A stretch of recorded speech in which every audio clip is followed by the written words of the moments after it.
Half a day, everybody.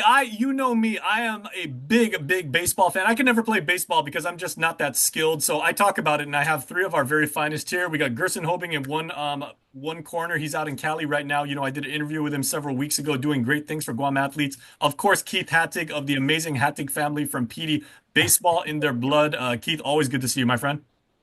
Hey, yeah, nice to hear from you again, Jace. All right, Thank and you. then Jay Flores literally joining us on the road, and thank God that Jay's got a really good light in the top of his car because that makes for good light. You got a good studio there, man. Thank you, James. Sorry, we got traffic here in California. No worries, man. Be safe. But okay, we're talking about girls fast pitch softball now, and amazing sport. There's a lot of people really involved in everything like that. Gers, why don't you kick us off, man, and tell people what's coming. Okay, so like you said, 7 weeks ago, or several weeks ago, we were talking about our AOP endeavor with the young athlete, boys athletes from Guam. When we released that feed, a couple of kickbacks from young fast pitch softball girls requesting any or looking for some route to get out here and also get into some type of training. So when I got that, I reached out to Jay Flores. He has a program out here up in Camarillo, coaches his daughters, coaches his daughter's high school team, and also travel ball. Reached out to him to see what he can do for these young ladies. Then at the same time, when we were working that, Keith reached out to see what we can do to include the young ladies with the program that we're trying to push for the boys. So uh, now we're here, and I can pass this on to Keith and Jay. They've been working together to see what we can do to get these girls out here to play some summer ball and get some elite training with Jay and his group. Okay, well, Jay, let's hand it over to you real quick and describe your program and like how many people do you have in it and like what is the caliber and like if young people grow up on Guam playing the game, what can they expect to take away as far as skills development and teamwork? Well, Camarillo High School, as the JV coach for over 7, 8 years now, I coach 1 year of varsity, and the level of play up there at the high school level, we're D1 in our league, and out of last year's Justice, my oldest one's senior year, all the seniors are going to a junior college, a D2, and a D1. Justice, as you know, is going to Oregon State. Lena or Katja Abadaka, she's the freshman of the week at Long Beach State right now. Um, right now, we currently have, gosh, with the travel ball, I coach with the SoCal Choppers, Fawcett out of Santa Clarita. And out of our 12 girls, nine of them are at D1. D1 schools right now as freshmen. And so it's amazing how high caliber and a lot of reps that these girls get within a 1 year span. And the best part about Guam girls coming out here is we get to bridge the gap between, athletes who want to go to the next level. And being in Camarillo, I have a lot of access to like junior colleges. I don't know if you guys know John Diaz. His daughters, both Delaney and Destiny, are both coaches over at Moore Park College. I got a good friend of mine, Bianca Noriega, who's over at Oxnard College. And the best part about junior colleges, Jace, is that these kids can do unofficial visits all the time, every time.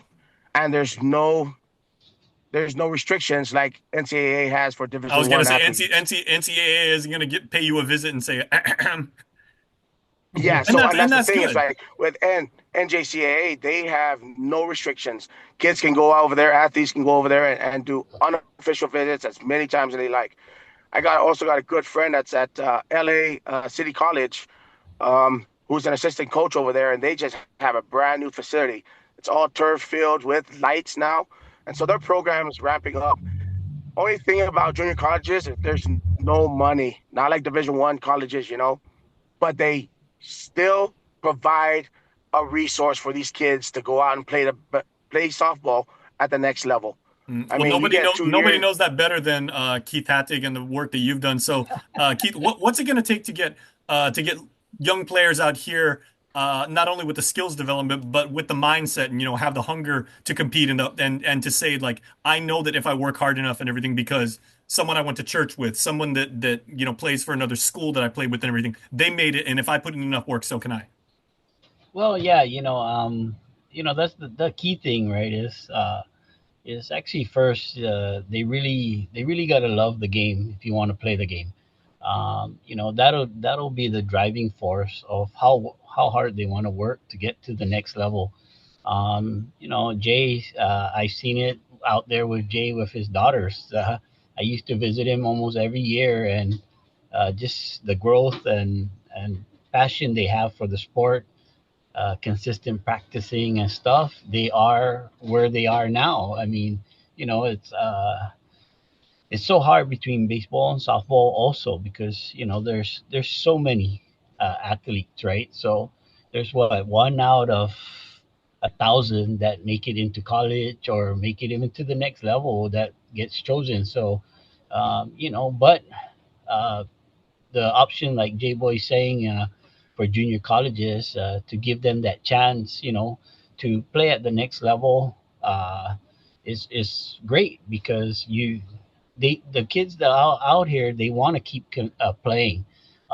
We just don't have the resources to get out there, or even they don't know how to make that contact, or even just reach out to somebody. That sometimes they're hesitant. They feel like, oh, it's not gonna work, or then the mindset changes. It kind of goes from, I want to play now, but then nobody's checking on me. So like with Gerson, putting the program for the boys is a great start because it's just hard to gather contacts in the mainland, and we come from a small island, and for our boys to get seen, our girls to get seen, we kind of like have to go play in a tournament somewhere just for them to be seen of their talent, and we have a lot of talent out here. Yes, sir. um, Well, to let me get ask that real chance. quick. Let me ask real quick to Gerson. Having been out there now in the States for a little while, as you have, and you relocated there to give your sons, the chance to make it at the next level. What have you learned as far as playing here and saying, like, okay, well, that guy's my cousin, or I saw him at the Village Field, or we used to train together down at Paseo or something, and now going out to the States, we're having things like not just like you got a couple clips on YouTube and a highlight reel, but that kind of networking and that kind of promotion really, really does make a difference between being noticed. And so, what have you learned about like what our athletes have to do to get, have more of a high profile about themselves? So first, right, you gotta it's a year-round thing, so you got to be able to do this year-round. You got to incorporate strength and conditioning, speed and agility. You got to work on your core mobility, and just being out here. Like we talked a few weeks ago, we had to catch up. Gerson had to really speed up his process to catch up with the kids that have been out here from when they were like in pony league, little league, because they do this year round and they have the mindset already when they're young. That's what I want to do, and it's amazing because you got 11-year-old, 12-year-olds already knowing what that baseball is their life, and man, it's an everyday thing. So just like Gers and Luke, it's 6 days a week. Sunday, yeah, you get a break, that's your rest, but it's 6 days a week, all baseball.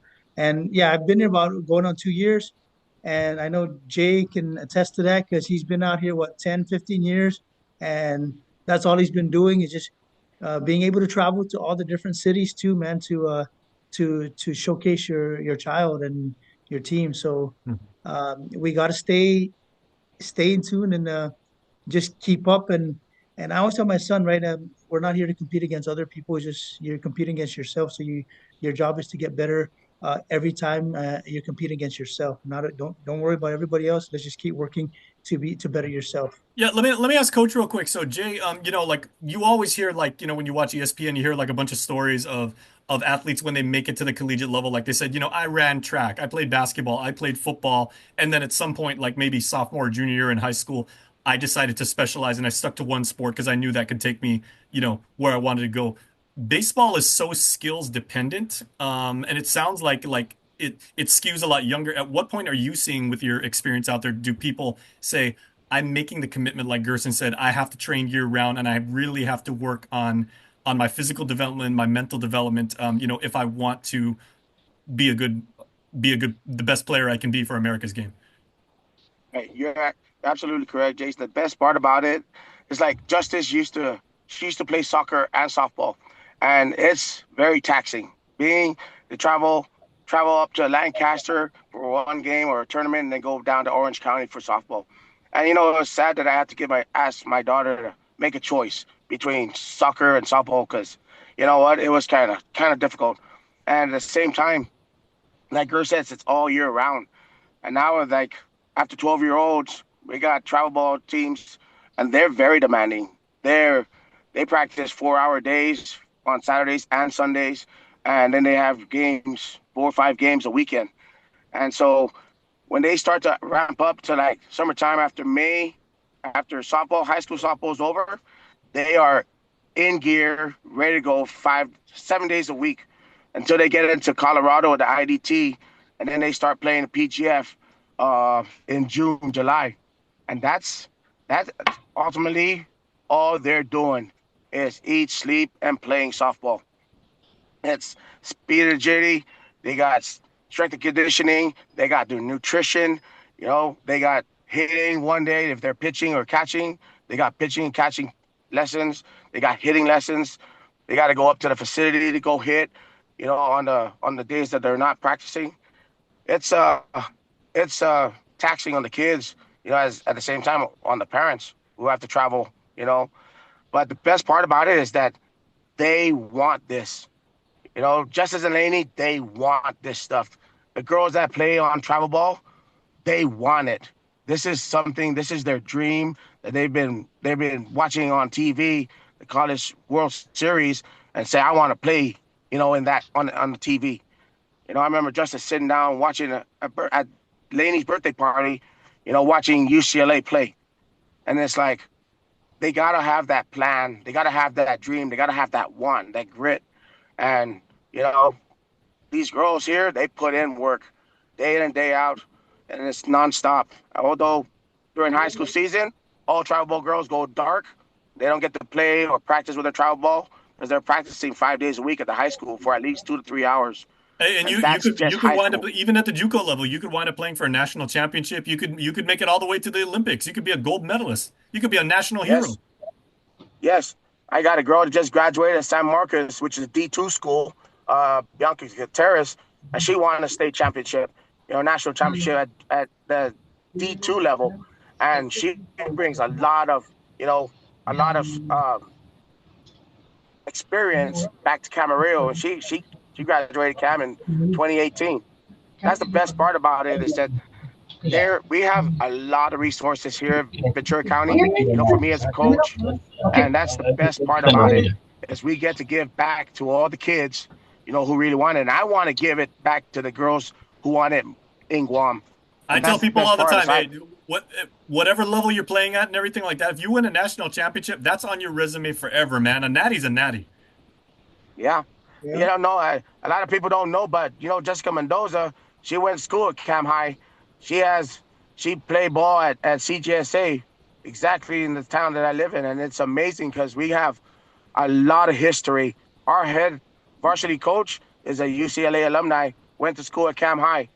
One of the girls I'm coaching, her mom went to school at Oregon State, graduated Cam High. My assistant coach is Deanne Young, who's the younger sister to Dimitri and Delman Young, the major league players. She went to Oregon State too. My other assistant coach is a Chico State graduate and a catcher. So there's a lot of resources out here, and it's just phenomenal how everyone here wants to give back, and I love that because that's the culture we built at Cam High. Absolutely. And that's the culture that we have in the islands is to give. Okay, Coach. So I'm in, Coach. You sold me. So let me ask now, Keith. What can our young people do to work on, becoming a better teammate, and what probably more importantly, what can the parents do to give kids this opportunity to be noticed and to travel and to be challenged on a level that they've never challenged before in the event, in the hopes that they might actually be able to make it, go to college, get an education, and play at a level they never played for before. Well, like here, it's a little bit tougher. Again, it goes back. The parents, they give all the support they can, of course, because it's a little bit easier than J Boy and Girls that they got to travel to different areas. I mean, it takes an hour just to get, to a 10-minute drive for us here. But still, um, even a 10-minute drive, it gets hard. We say it's hard, but like them, they get used to traveling an hour.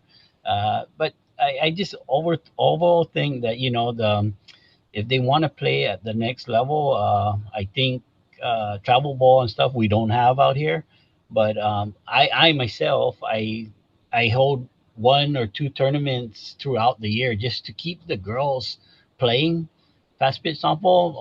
I mean, I have an 11-year-old daughter that's playing all kinds of sports too, and she I'm all in even when she's not playing. I just do it for the girls to keep playing. It's the only way they're gonna excel in the game. We've also introduced baseball now for this year to GNOC. Bob Steffi has mentioned that we committed to going to a World Cup qualifier in Australia somewhere in November or December. That he just told me. So of course that's something to look at again. I put baseball and softball for the women here at the same level because most of our girls can play both. They're not just structured to fast pitch softball. Some of them play baseball, or some of them like baseball more than they like softball. But again, I think it's because we don't have enough leagues, we don't have enough tournaments, and I just think that they should just want to go and play more to get better. Don't worry about who's your coach or who's going to want credit somewhere. Um, just continue to excel, and hopefully something like this that is being started that we can try to at least get them somewhere in the next level to get out to the states and play. And because I've talked to a few that really, they were never approached, or they were never, they don't know. I mean, it was the same as me. When if I would have known when I got scouted at 21, I didn't know we were in Hawaii, and I didn't know that how a scout or whatever it looked like. They just said, "Hey, we've been watching you the whole tournament. We're thinking of signing," and I laughed it off because I didn't understand it. You know, those kind of things is what we're trying to prepare them now. At their young age, let them know what it's going to look like at the end, or Well, when and you one get and to one of the. the reasons why I've been so busy, gentlemen, around this time of year too, is there are an unprecedented number of local athletes, as seniors who are having these signing ceremonies. And I get called every single week as like, hey, we got, ND's having a signing, FD's having a signing, Academy's having, there's a kid from JFK going to like one school, and they're getting these opportunities, and and the work they put in for, pretty much like their entire lives, they're being recognized and they're being rewarded for that. So it is Yes. possible across sports and everything. I mean, baseball and softball, I'd like to see it get it like a little bit more. I mean, there's a lot of rugby, there's a lot of golf, there's a lot of volleyball. We've had a couple kids make it in JUCO football and everything like that, but definitely baseball, we have the talent here because, nobody knows as well as you guys like how deep the passion is for Guam baseball for years and years. Yes, I agree. I agree. There's so many baseball players. There's so many softball players that are capable of making it to the next level. Again, it's a part of the choices that they also want to make to get out to the mainland, and it's just there's more training. There's more facilities. We don't have a facility here that can just go and do an academy, and just you can't just teach anybody with the whole group. Sometimes you got to have that one-on-one time. You got to have instructional. You got to understand the game, right? You can't just be a pure athlete and not know what to do. Sometimes like J Boy said, his daughter watching UCLA on the game, she wasn't just watching the game. She was figuring out things and seeing different things. I mean, there's half of the players on Guam. Sometimes they don't even know what's an infield fly pop up. That those kind of little rules that I'm fast, but I ran and I got caught. Just something like that. It's There's like another important thing because so many kids on Guam, and I mean, these are Mhm. talented kids with like God-given abilities, but to this Yes, point in their athletic careers, they've gotten by on sheer athleticism alone. When you make it out to that level, playing for Jay, like being in Gerson's training program, playing with you, Keith, hmm you have to have a strong physical game. You have to be mentally rock solid, and you have to be an exceptional teammate. You can't just make yes, it on how fast you can run or how hard you can throw. that's so true. I mean, you go out to J Boy, you go out to Gerson, and they want to teach mechanics. You tell that to a kid here, and sometimes they're like, what do you mean mechanic? I mean, just little things that will make it simpler to their adjustments. It's not changing them. And I always use that phrase, right? It's like, I don't, when I teach somebody or work with somebody, I always tell them, I'm not here to change you. I'm here to just ask you to make a little adjustments to see if it works and if it feels better or it's probably the right way. And some people are just built in with natural doing their own things, and you kind of break away from that when you go to the area like where Gerson's at. I mean, pitching mechanics is totally different. We can teach a lot of pitching mechanics here, but at that next level, we haven't gotten there, and that's the opportunity that they're going to get now to to move up if they just soak it all in and understand the game. Okay, so Gerson, final push for you as we wrap up. Us Guamanians, no one's afraid of hard work out here. If a job's got to be done, we're going to do it the right way, and we're going to do it like all the way to completion. So now that we know that this is training program that you're in, and AOP is available for young men and women, how can they get in Mhm. contact with you guys, and how can they make it out there for a summer's worth of training? Okay, so I'll be sending Coach Keith a flyer that will have the QR code. We're gonna have it's a showcase for the men and women for fast pitch softball and the boys for baseball this Saturday at the Jungle at FD at 2 p.m. It'll go from 2 p.m. to 4 p.m. And basically, what it is just to showcase pitchers, and for the girls, is going to be pitchers and catchers, in hopes that we can get some of these girls out to out here to Camarillo with Coach Jay. And I'm pretty sure Coach Keith, if everything goes through, Coach Keith will be traveling with them to help with their progress. And again, we're trying to tie this all into college, man, Jay. And at the same time, right, get these guys to a point where they can go back home and represent their island. We want to do that for both the boys and girls, man. So again, Saturday, 2 p.m. at the Jungle, FD. Come on by. Coach Keith will be there, and then we have Coach Kevin DeRigi and Pete Castro will be there to help out with the baseball. But again, it's I'm going to be there's a there too because I haven't showcase. seen those guys in a while. I got to catch up with those guys. Right. Okay. Sweet. Sweet. And again, in hopes that everything goes well with the funding. I know Dr. Akimoto is working the public and private sponsors. If that thing goes through, man, that's going to be really big for these kids. That can help offset travel costs, room and board, and the training cost for that. And once we select that, then we will push this to Dr. Akimoto, and then we start working the funding, and he'll have his plan to to to explain to the parents what's the next step. And So we just kids watching this right now, of course, you can always go to Disneyland during the summer and everything. Well, why don't you ask your parents? It's like, hey, I would love to go to California this summer in between classes and work on my game. Every right. parent's going to be in favor of Yeah. that. Right? Yes. Hey, Yes. so Gerson, Keith, Jay, man, we appreciate you guys, what we're doing, man. We send you guys our support. We send you guys our love, and anything we can do, man. We're all on board. So let me know. All right. Thank you, Jay. Thank you, Hey, Jason. Keith, I'll see you on Saturday, huh? Okay, thank you. Yes, All I'll right, see you thank you, there. boys. All right. Thank All you. right, Jay. Take care.